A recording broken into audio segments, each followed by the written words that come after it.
pleasure to meet y'all at last, and welcome back to films I should have talked about years ago. And, well, let's get on with something different, because, well, if you don't remember when I've talked about Battleship, I did not really highlight one specific thing. AC/DC's Thunderstruck. Well, guess what?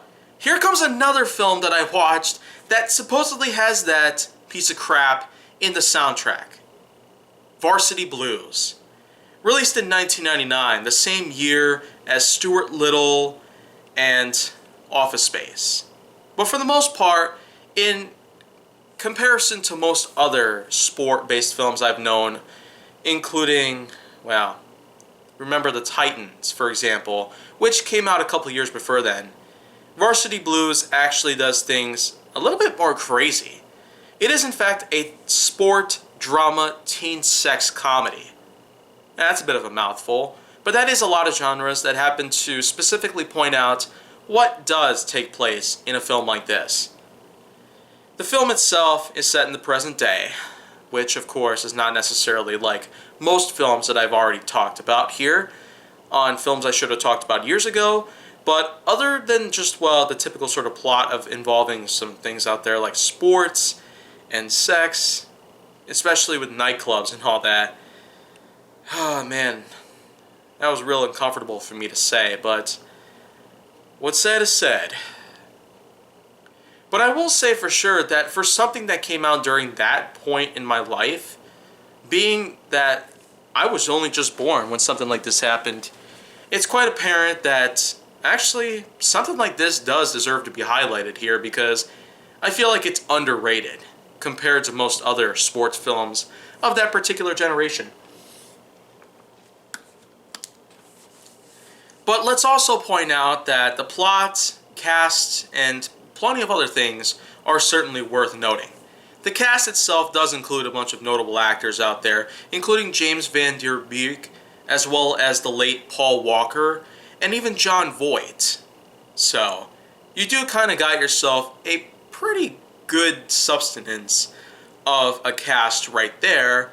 A bit of a mixture between different places to where they've also come from. Well, I've known that Jon Voight had come from Mission Impossible only a few years before then. And in terms of Varsity Blues, the way Jon Voight happens to really handle that sort of role as a coach for a high school team, it's certainly worth noting that there actually has been a lot of mileage put together towards Voight's other characters from way back in the day. So when you take a look at Varsity Blues, the way that Jon Voight performs as a coach for a sports team in the film itself, you do have yourself quite a bit of things to work with. Either you have the drama itself, or you have the extreme pressure that takes on typically when a coach actually would interact with players on any sort of team. And it is appropriate because, after all, there's been lots of incidents of coaches getting into some really big trouble with their players. But in this instance, I actually do happen to see how a coach can really be quite a person to deal with.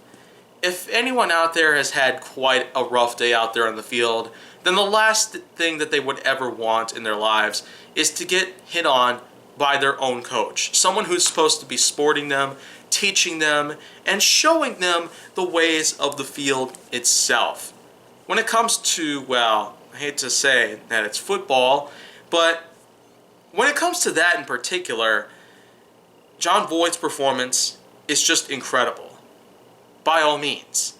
I have not really seen too many other sports coaches out there played by other notable actors out there in more recent times, but this one happens to have a bit more of a satirical feel to it, which does make sense considering the kind of behavior that Voight's character does get into when it comes to interaction with the other members of the main cast, whom of course play the players on the team itself.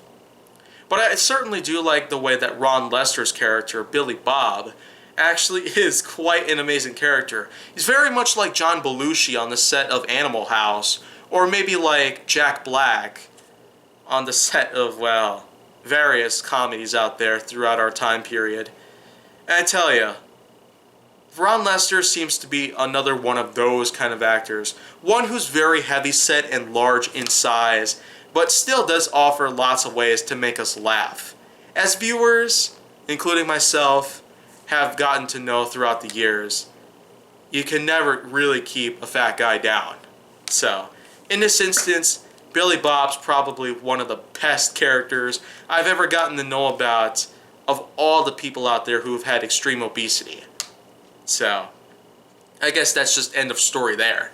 But I also do like the way that James Van Der Beek, hopefully I'm saying that right. It's just done a little bit, but anyways, James Van happens to play John Moxley, who ends up turning out to be the main captain of the team after their previous captain ends up getting injured while out there on the field. And during this injury, lots of heated debates take place, and tons of things happen to John Moxley as time passes on, but in all seriousness, you just need to watch the film for yourself, because it is an unbelievable clash between the context of the main character plus other supporting characters, and then of course with the turnout of different events that happen as the film progresses. It's certainly worth noting that the very end happens to teach us all, as sports players here more than 20 years later, that, well, anything can happen out there. And you really got to look out for yourself out there on fields and likewise. So, you know what? I'd say the cast is a pretty nice selection. The plotline is just crazy when it comes to all that good stuff. And then you have some notable mentions in the soundtrack itself. As I've said before, Thunderstruck was part of Battleship, but it also was part of this. So, how many times do I have to hear Thunderstruck in different films? I guess I don't really know that for sure, but anyways, in terms of scoring this thing, being a sport drama, teen sex, comedy satire sort of film, and that's a bit much, I'd have to give this thing a ranking of 6.9, I suppose. I was a bit hesitant there, I'm sorry. I guess it was a bit debatable on what could I have possibly given this score of. I was kind of fighting between 6.6, 6.7, 6.8, but I went ahead and kind of went all the way to a 6.9 out of 10. So again, there's certainly lots of room for improvement, and being certainly underrated even for the time period that it's from, it certainly is quite a piece of art right there.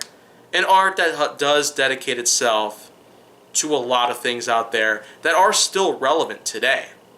So, it's quite a perfect reminder that some of these films out there are really meant to gauge at what kinds of things could happen out there in real life. And that's certainly what's likable about this film, but I suppose there's probably other things as well. Well, you know what though? I'm going to be moving on to something different tomorrow. But if you want to see more, go down to my channel, then make sure that you like, subscribe, comment, follow me on social media, and stay on the Hollywood side.